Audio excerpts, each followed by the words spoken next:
Perfect!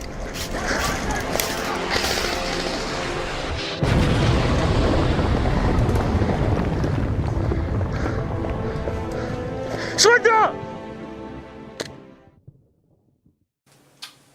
Hi there guys, been a while since I've made a video. Lost my zoom camera, don't ask how, long grass and not a very sturdy fitting, I guess. So I won't be filming a hell of a lot until I replace the zoom camera, and I just haven't had the money. But I will be filming at National Airsoft event.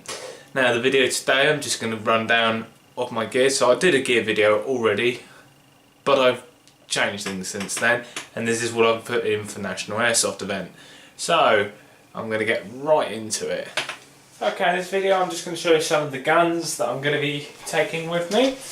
At the back here we have, this is a maybe, this one, I'm not sure about this, the ICS CXP APE, which is based on ACR. It's a bit worn, older than the other two on here, so I've had it for over a year, so it's a bit worn, it needs some repair work.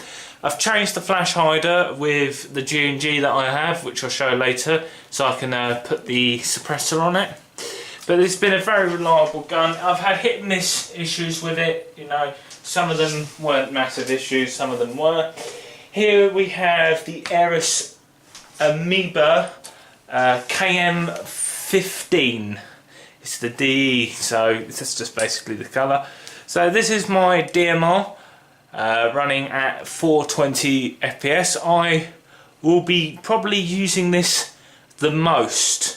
It has the electronic gearbox, as it's one of the Amoebas, like the Honey Badger, so it's programmed to semi-semi. So I'll probably be using that a lot, so when I film you'll see that. And at the bottom here, which I'm going to be doing a review for very soon, is the G&G SM16SRL. Now, usually I'm not a fan of combat machines, but this one I am, and I'm using 11 volt in this, and I've put the flash hider and the suppressor from the ACR onto this. Sidearms, I will be taking two, only based on the fact that it's going to be a massive 0-1 shot there, so hopefully I'll be able to get a magazine for this, which I've lost. The 5.1 high capper Tokyo Maru,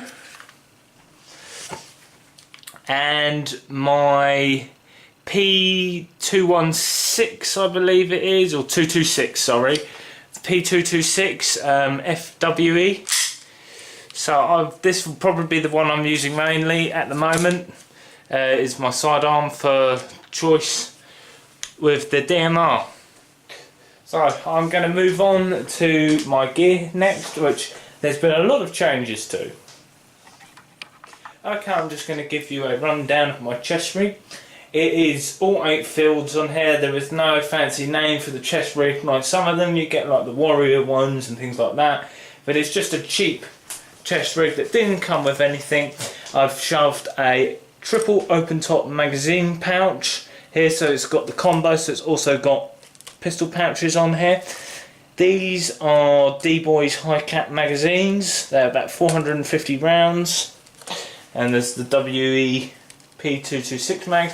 On the side here I have a single open top, which I just put my speed loaders. So this is for my mid cats, which I use on the CXP, and for the pistol here. On the back I have a double pistol pouch.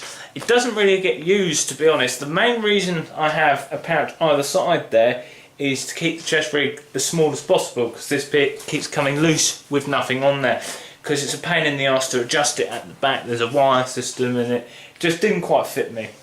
I have a hydration backpack as well.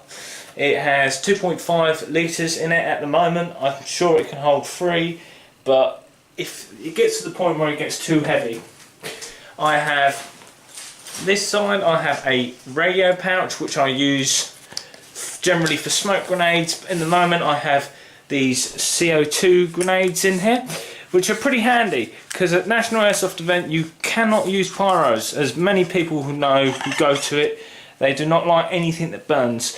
So I have this in substitute, You just place the CO2 in there.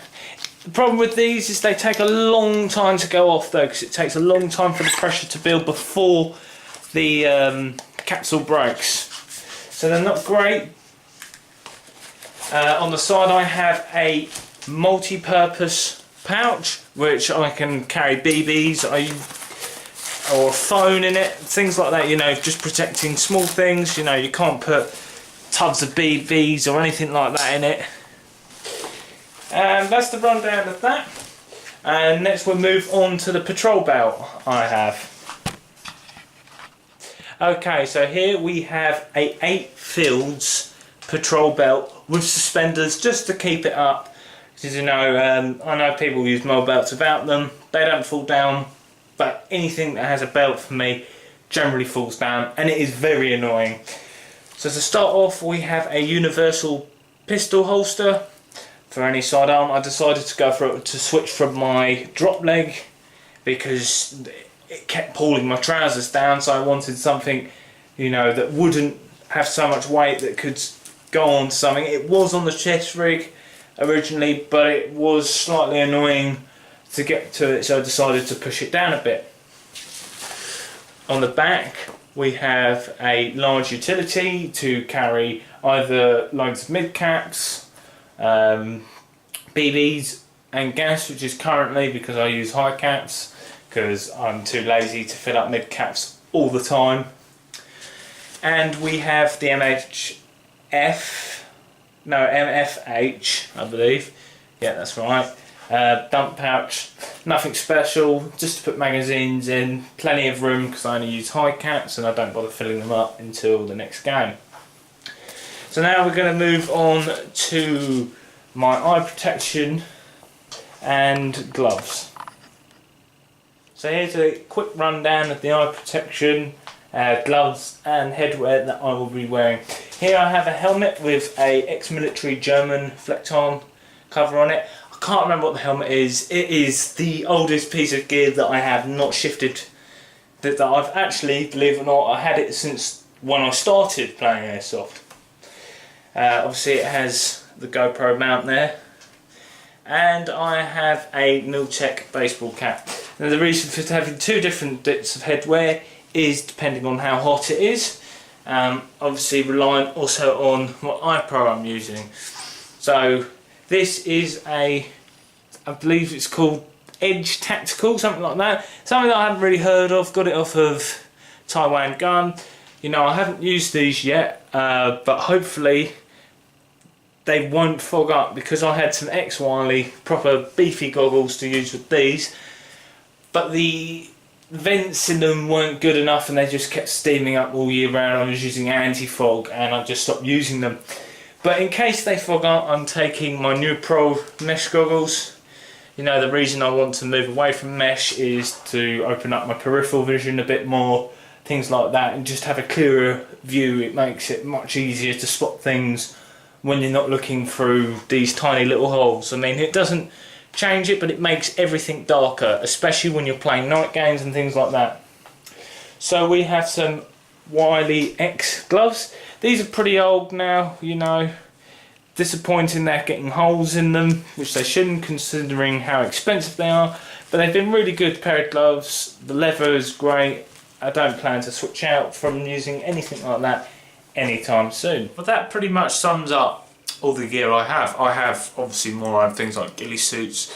I have a set of Pencock Green Zone. I'll cover those in separate videos because I'm not necessarily going to take them with me. The Green Zone kit isn't finished.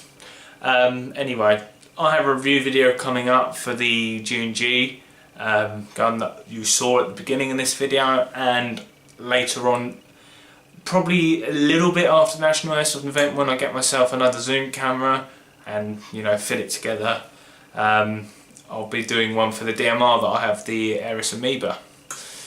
But until then, that pretty much sums up the whole video, so I will see you in the next one.